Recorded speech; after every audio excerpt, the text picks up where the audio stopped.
اور جمعیت علماء اسلام کے سربراہ مولانا فضل الرحمان نے کہا ہے کہ ملک کو موجودہ بحران سے نکالنے کے لیے فوری انتخابات کا مطالبہ کیا۔ وہ چارسدہ میں میڈیا سے گفتگو کر رہے تھے۔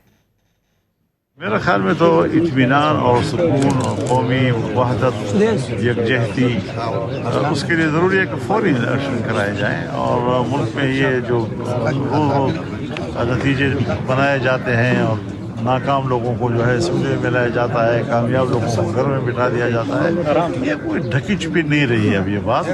تو جو چیزیں غلط ہیں، غلط کے خلاف ایک دن ضرور رد عمل آتا ہے اور بڑا خطرناک رد عمل ہوتا ہے، اس حد تک ہمیں نہیں جانا چاہیے۔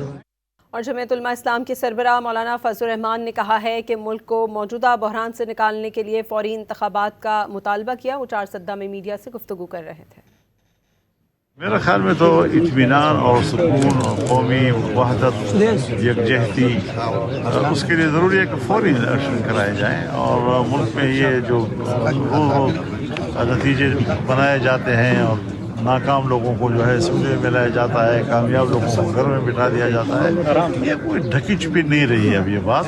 تو جو چیزیں غلط ہیں، غلط کے خلاف ایک دن ضرور رد عمل آتا ہے اور بڑا خطرناک رد عمل ہوتا ہے، اس حد تک ہمیں نہیں جانا چاہیے۔